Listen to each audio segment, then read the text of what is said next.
Hey everyone, Shark here. Welcome back to the channel. Got a good one for you today between StephennJF and a guy with no name that we're going to call Mysterion.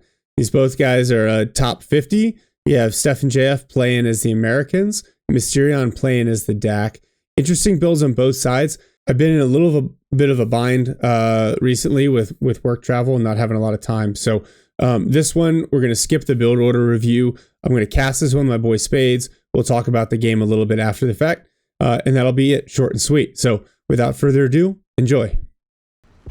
So here we got StephennJF in blue, getting a second scout out. He's at the top of the screen here, the east side of the map, playing, we're going to call him Mysterion in red with the DAK, going for a double CoH3 to complement his Panzer Pioneer.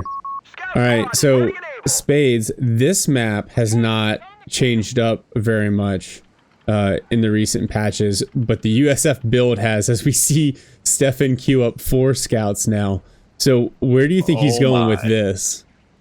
So the thing is, you'll notice also that he hasn't locked into Pathfinders and that he hasn't actually selected them. The important thing to note with the current meta for how the costs and build times work is you don't want to convert to Pathfinders while the scouts are still building, because it increases the time it takes to finish them.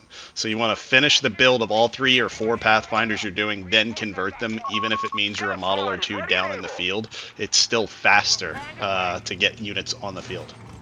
Yeah, and it's wild because both guys really prioritizing capping power, right? So you see the 2 CoH3, you see a 250 on the way, Stephenn going for the weapon support center. He still hasn't chosen a battle group, and he actually doesn't have commandos available. So it looks like if he is going to go with an elite infantry, it's either going to be Rangers or it's going to be Paras. And it's gotta be the capping veterancy that is what causes all the higher level players to just want to spam units that cap early. Well, when you pair them with the MGs, right, and now you give them that extra vision, I think it makes quite a bit of sense. Although these scouts could be in danger.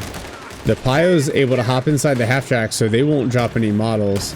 The scouts get away, but I think Stephenn's going to end up needing healing very, very early, or he's going to end up bleeding quite a bit. Yeah, with Stephenn not locking into a particular commander, I mean, he is quite methodical in the way that he plays, and he makes decisions reactionary based instead of proactive. So he's a breath of fresh air for the meta in the game. Yeah, I'm kind of hoping, obviously the hot fix, I appreciate when Relic makes changes, but the hot fixes kill all the previous replays. So pick this one up very shortly after the hotfix went live. But I'm really hoping that he also streamed or recorded this game so we can potentially see his point of view here. So, and you called it, by the way. So now we've got the Pathfinder conversion. 4 Pathfinder squads on the field. It's going to be not manpower bleed, but there's going to be some soak here as they reinforce all the way out. But that's a lot. And he goes with the early healing too. He just it's like I swear it looks like he pre-planned it. That his strategy is to just rush out the 4 scouts, get all the caps that he can, get back, and then have the med tent up by the time they're all pushed off the field, and then just get back on the field with a bunch of maxed out Pathfinders that already have some veterancy. Well, so that sounds cool, but he is way behind on fuel right now, and Mysterion was capping the +10 by his base over here, and we'll be able to continue to hold that. And these Pathfinders not really going to bleed down this 250, and he actually, if he's not careful, may lose a Pathfinder squad here. The audacity to hang on to that Pathfinder, to not let up. Well, the 250 down to just a fraction of health, but looks like it's going to get out.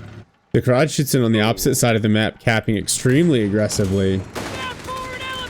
And actually, I know the CoH3 can pick up veterancy now from capping, but they adjusted the base veterancy values, and I'm glad they did, because I feel like, oh, nice pickup, 1 CoH3 down.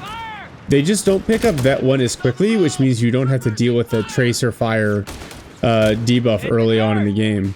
Oh, here comes a... Which is really impressive. Yeah, the stun grenade. Good hit, but the Panzer Pilot was forced to leave. Oh, and it looks like we're gonna see assault grenadiers here from Mysterion. That's something else that I've seen a lot this patch. It's kind of the push quickly to tier 2 for DAK and then get some assault grenadiers out. It's a good move, considering that the first thing that was built besides the MG was was a bazooka squad. So, I mean, he saw it. He knows that that's gonna kind of push his vehicles away for the moment, early game. Yeah. Oh, look at these grenades on retreat for the. Oh, placement was great, but doesn't kill any of the models. Yeah, we're gonna see a second assault grenadier squad out, but like. It's crazy because you think like map presence, Stephenn should have this. He's got the 4 Pathfinders, an MG, 2 Zook squads. You're going to see the fruits of this build in a minute or two on the map, or these assault grens just can't be everywhere. And if there's 2 bazooka squads to kind of push off and delay the use of the 250 that he's going to try to drive these assault squads around with. Well, Mysterion making great use of his fuel control. He already has an 8-rod out on the way. That's really fast in this. That's really fast in this meta. The Zooks will, hold their own for the most part. If he puts them behind heavy cover, he can push it away. It's not the perfect counter, and if you kite appropriately with them moving, you can, soften up those Zook squads. Yeah, the assault grenadiers popping around the corner there. They just do so much damage in their first little volley. The Zook squads have to bounce. And then the crowd shoots in such a small target, the Zooks just whiff. Which is the most frustrating thing about the bazooka squads. Even with all the changes, the extra range they get when they're stationary, they miss their targets so often. And all this damage, this is all just bruising. There's no manpower bleed, no units lost from Mysterion. 8-rod laughing at the 30 cal here. Yeah, big push through the center. And Mysterion, good capping as assault grens on the fuel, so he's going to maintain outstanding fuel control. Yeah, the counter here for Stephenn is to pick out that M3 with the 75mm upgrade. Yeah. Now a counter push through the middle here, but I mean, really only managed to kill 1 model from a Panzer Pioneer squad. And that's Stephenn's biggest problem, is he's not doing any permanent damage to these DAK units. And so the more they float manpower, the more they have high fuel. They're just going to be able to invest in those upgrades. He's got a lot of units that are beat up, and he's going to have to take time to fix them. And he's got the M75 out now. I think that Stephenn's in an excellent position. He is in a solid position to counter this. I like this assault grenadier smoke, and they have a model standing in the circle still, so the Pathfinder's still not able to capture this fuel back. But otherwise, Stephenn making some gains in the center. There it is. Wow, a couple assault grens dropped, so good pickups there. The 75mm half track pushed ones of the 8-rods off. Oh, bazooka squad takes a ton of damage from assault grenadier grenades. If the crowd shoots in chases, but it doesn't. Oh, look who's hunting the M75. One more hit. Oh. It'll get that. And it whiffs. No. Oh, and a Pathfinder squad goes down as well on the flank to the assault grenadiers. But as you can look at the map right now, that somebody's penned in their base, and they've got a lot of repairing to do. Yeah, Stephenn definitely recovered a lot of the map control. Fuel control's still even though, and I think that's something that he needs to focus on going forward. He's just been so far behind on teching, and even another half track, he can barely afford to get one of those out right now, which I think at this point he probably needs a second if he's going to try to push off these 8-rods. Engineers on the field. And he went in. The onus is on No Name to recap the map, and Stephenn can just simply co-locate all of his forces into a nice defensive ball and force off whatever units that he encounters. Yeah, Panzerjäger's out now for Mysterion, and they actually, I think, are a pretty good counter to these half-tracks, because the M3 half-track is extremely squishy. Victory points are in our favor, Commander. A solid positioning for these bazooka squads. They got the range buff, they're set to target vehicles, and they're hidden behind heavy cover right in the center. Yeah. And Stephenn actually has the advantage in VPs right now as well. And since he's gone ISC, I wonder if we'll see the demo package upgrade and potentially some of the big mines. I know with the rather splendid Cromwell, they feel a little bit like a meme, but against big pushes like this with the 8 rods, those big mines can make a huge difference. Oh, nice grenade salvo over the hedgerow. Oh, this double assault grenade push here. Bazooka squad gonna burn down. Half track pushed off. Nice flank using the hedgerow. Yeah, and so Stephenn's position in the center collapsed by one nice push of assault grenadiers. 8 rods took a lot of damage. Yeah, he didn't drop too many models. He did a bunch of damage to the vehicles, but didn't finish anything off. So just a kind of a big territory swing and a little bit of recovery of fuel there for Mysterion.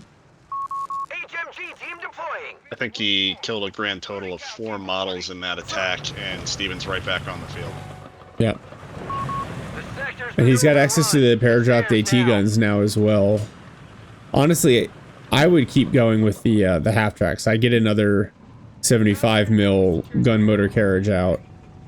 Especially with target weak point, those salvos do a lot of work for you. First Martyr hits the field. And it is worth noting he teched the support armor elements, right? So I love this side tech. And doing it late, he's able to save some fuel on it. But that means Stug D is available, Wrecker's available, and that LEIG and the Pack 38 as well. Ooh, good hit onto the 250, but not going to finish it off. Bazookas forced the Martyr away.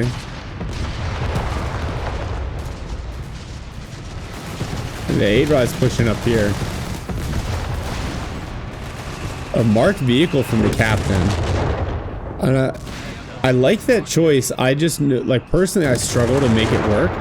But I think when your opponent's playing this heavily mechanized, you don't really have to worry about team weapons. The marked vehicle is a much better choice than the mortar barrage.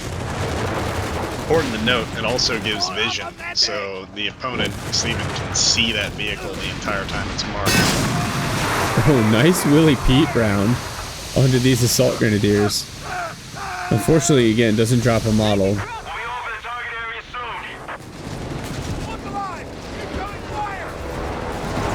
Man, that Prodschützen just invincible, at least to bazookas. Oh no, this bazooka squad quickly burned down here. Not sure what Stephen was focusing on there. Hey, he's got an AT gun and a para squad coming in. Oh yeah, this half-track needs to get out. Panzerjägers get away. Night, night. Oh, there goes the 250. So good pickup. In the south. Or the north. So. Yeah, he's picked up this fuel with the Pathfinders. Enemy has 300 points remaining. Stephen back in a driving position of pinning his opponent from the base. Yeah, although I would be really careful about moving this half-track up in with the health that it's got. Yeah. Bombarding one of the base buildings briefly. But yeah, because if the Panzerjägers hop in this half-track and move up, they'll run that down very, very easily.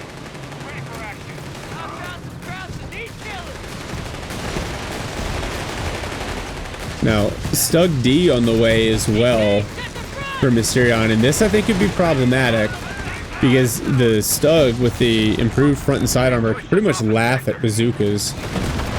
Oh, nice hit from the M1 AT gun. It's going to split its damage.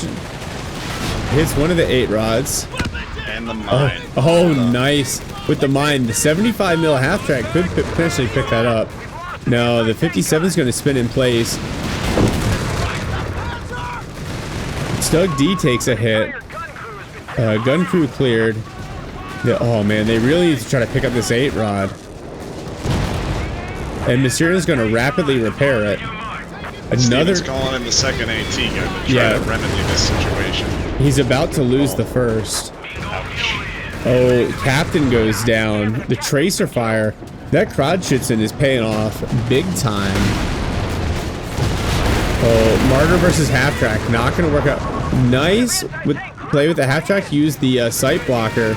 But now the 8-rods are on it, and they're penetrating it no problem. Oh, the 75 mil half track knocked out. And now, only thing left on the field to challenge these 8-rods is this AT gun, which is now decrewed. This not looking good for Stephenn now. Looks like Bazooka Squad going to come out of base to challenge the 8-rods.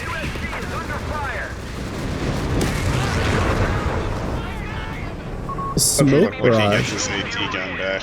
Yeah, that's good use of the smoke, because now they can't attack the AT gun directly. They can just attack ground. Doing a lot of damage, but the pairs are going to pick it up. He does grab it. But without any kind of snare, this is ugly. Yeah, well, AT gun forces the Martyr away. The AT gun decrewed again immediately by the 8-rods. And even this Zook squad. He walked right in front of it. Oh no. I felt like No Name just threw away checkmate. I mean, he has killed a lot of Stephenn stuff, and he traded away one 8-rod, but he's still got the Stug D on the field. And he has a ton of manpower. And so he almost certainly has the ability to start investing in these upgrades that are making these vehicles even more difficult to kill.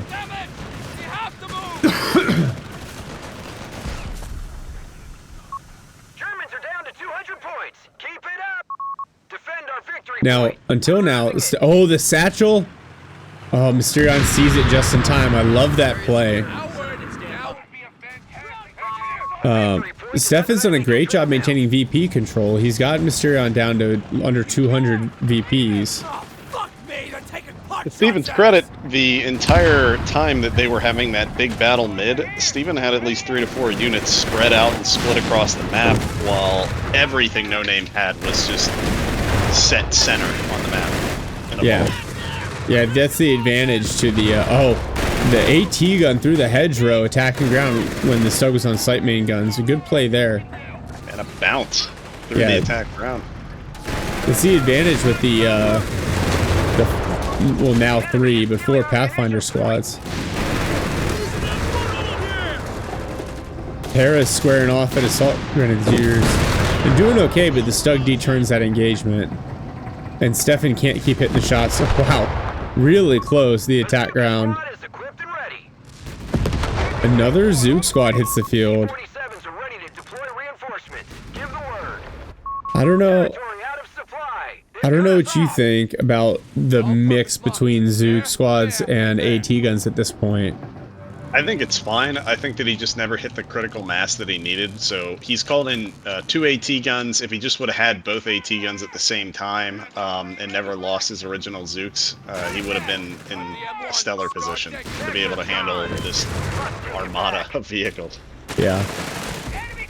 And meanwhile, the LEIGs hit the field. That's a really good counter to AT guns in the rear. Krodschützen continue to do a lot of work. Alright, so they've definitely upgraded the emergency repair kits. So now all these DAK vehicles, in addition to the extra health, going to heal when they're out of combat. And that's definitely going to free up a lot of bandwidth for No Name here.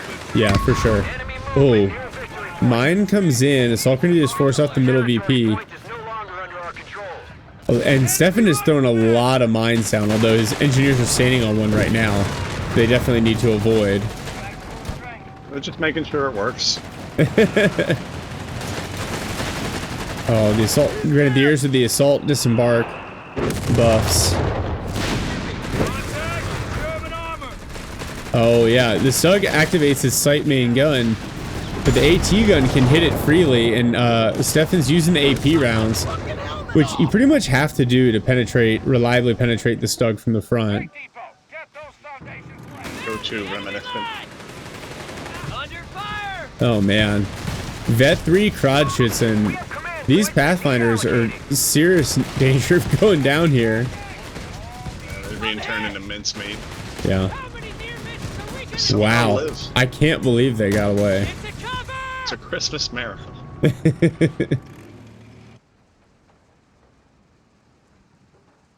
So Stephenn's consolidated a little bit on the north side of the map. And I like the way Mysterion's got his major push on the north side as well, but he's got this little Krodschützen 8-rod pair, both triple vet, on the south side to continue to hold this VP. And Stephenn's going for the cutoff. That's super cheeky. And both players building their tier 4 now.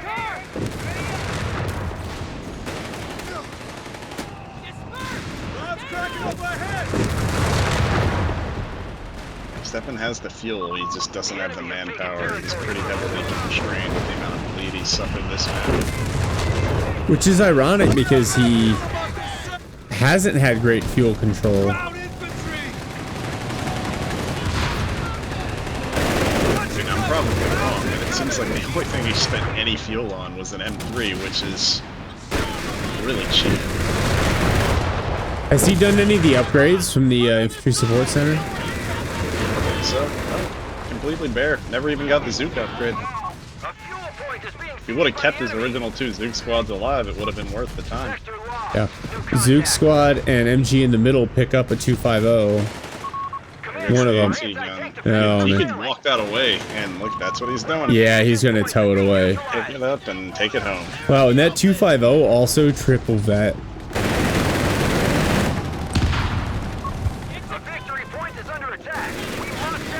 Look at this, the attack round through the hedgerow. Lots of really good micro here.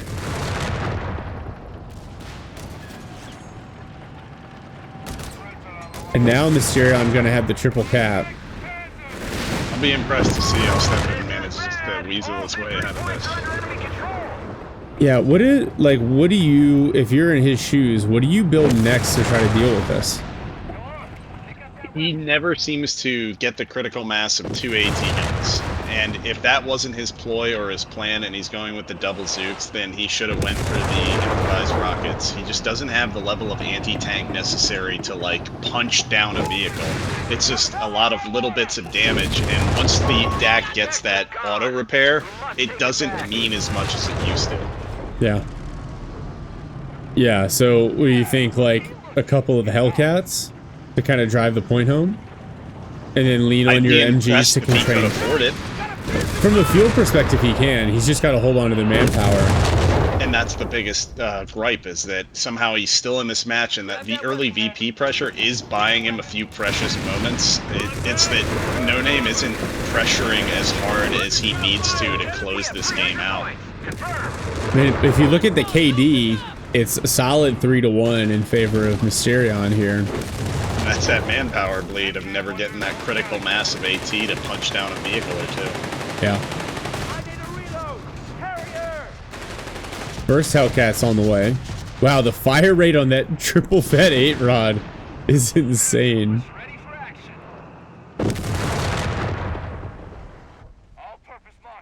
We better see some Fast and Furious type driving from this Hellcat, because it's going to be needed.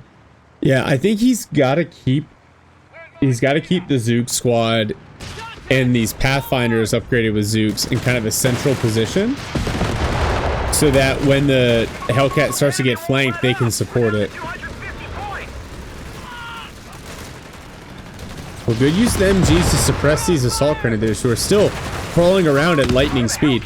Oh, nice mine pickup onto the 250. Hellcat hits the field. League's found the med tent. And we'll keep putting in work on that until it's gone. Yeah, so it looks like Mysterion content to let his assault grenadiers carry the fight on the south side. And now his vehicles are slowly rotating over, although an 8-rod found a mine, but it just basically needs to stay out of combat for a minute. So Stephenn wins the fight in the south. Here comes the Stug D. Wow, first shot from the Hellcat bounces. Oh, the LEIG, those laser guided rounds doing a lot of work to the bazookas. And the stolen 57 mil pushes the Hellcat back as well.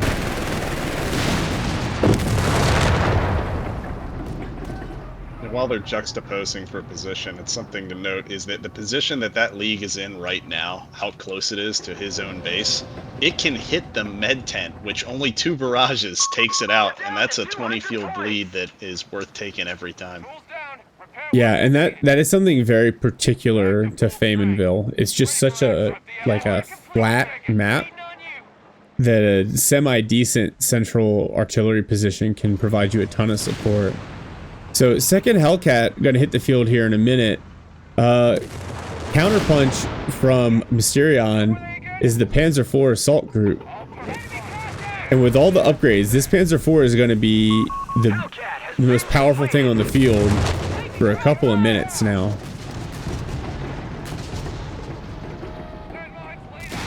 And actually, the way Stephenn is teched between the battle group and the support center, his only real options are the Hellcats and Sherman Bulldozers. Wow.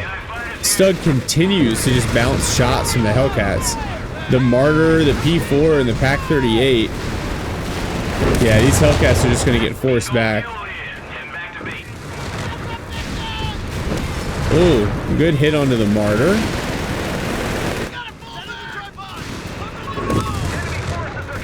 Yeah, and with only 1 engineer, it's going to take Stephenn quite a bit to get his Hellcats back up to full strength.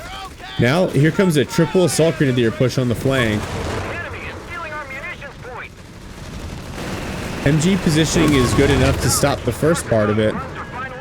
But good smoke, good LEIG fire. So 1 MG forced off. Second one's also retreating. And now these engineers repairing in the open in front of a bunch of assault grenadiers. Yeah, they're forced away. 1 Hellcat on the flank. Gets some good hits on the P4. But could actually get cornered here. That P4 is hunting. He's looking for a snack. There's not a good place for that Hellcat to go. Oh, carpet bombing in the middle. Unfortunately, doesn't pick up much of anything. It does force away Mysterion in the center, buys Stephenn just a little more time. Oh, but could say that that carpet bomb saved his Hellcat by taking his micro away from the P4 to corner that Hellcat in the south. Yeah, the P4 is about to be full health, and the other Hellcat got knocked down. Oh man, these Zooks, they just bleed so much, especially to the Stug D. The crowd should continue to do work. Oh, big hit from the Martyr. And the 57 mil goes to set up. Gets the kill shot off on the Hellcat. There's another one on the way, but yeah, as Stephenn throws into GG, I think that's about right. As a Pathfinder squad gets vaporized. We've taken a beating. Pull back for now. All right, so Spades, as we were watching the victory or defeat screen come in there, you had a thought about the reinforcement cost increase, and in particular for the Zook squad. So over to you on your thoughts there. Just looking at the reinforcement being a 28 manpower per model, the question of, yes, the bazooka rocket upgrade is valid, but later game, since they become less useful, should they not get a reinforcement discount for getting the bazooka rocket upgrade? Just a thought, not saying that has to happen in the meta, but it would make the bazooka squad less painful later game to still keep around, because if you can't get a better reinforcement cost for them later besides manpower hacks, maybe you can refund them. I don't know. There's just a decision to be made there, in my personal opinion, just looking at that one unit. Not to say that some of Stephenn's deficiencies that match was just never getting a critical mass of AT. Could never keep 2 bazooka squads alive at the same time with also having 2 AT guns at the same time. Whenever he calls in an AT gun, another one's decrewed, getting cleaned up or stolen. Yeah. I mean, I can see both sides of it, right? So like on one hand, rifles are 30 manpower to reinforce, Panzer Grenadiers are 32, Paras are 33. So 28 does seem steep for a squad that has very limited role and really very limited utility after the early game, right? I like the idea of reducing the reinforcement cost with veterancy or with the improved rockets upgrade. And I think if you limit it, if you say like, hey, it decreases the reinforcement cost for bazooka squads, I think that makes sense. Like, because then it doesn't apply to Paras, it doesn't apply to SSF, so it's not totally throwing the balance out of whack. Even if you don't want to meet me halfway, we could say maybe give them the ability to put down a mine. Maybe they learn the ability to repair. I don't know. They seemingly need something more because they feel like they lack later game.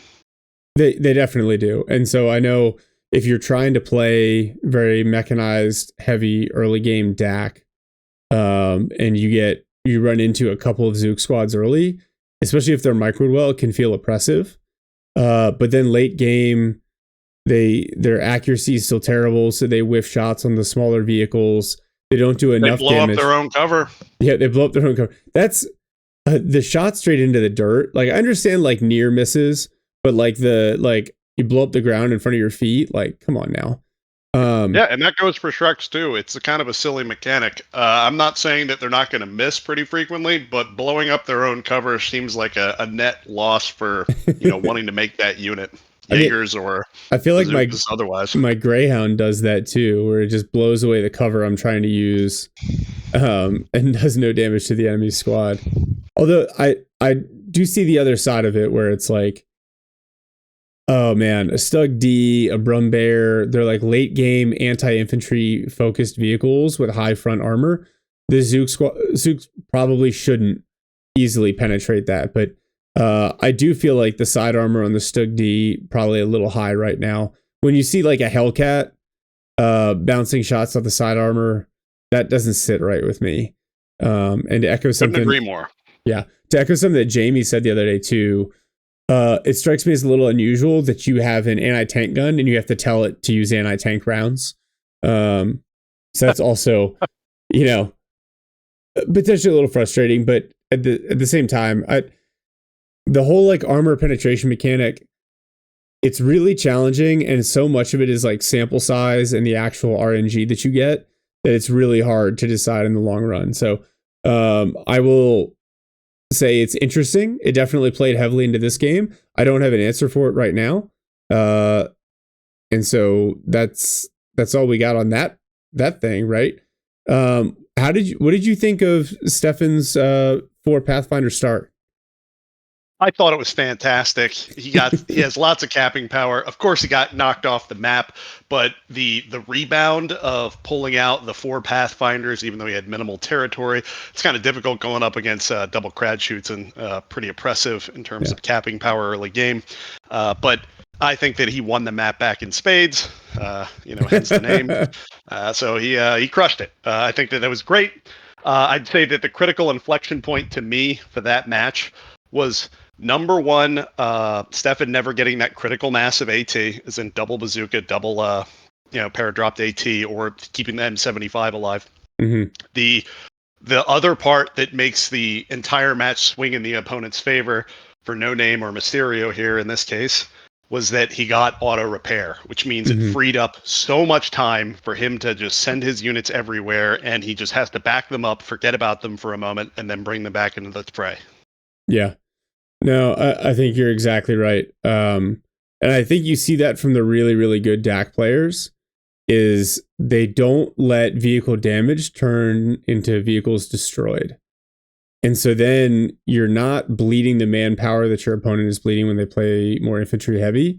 And then your vehicles vet up. And like, if you're really good at the like light and medium vehicle preservation, you're probably pretty good at playing DAK. Is basically what it comes down to.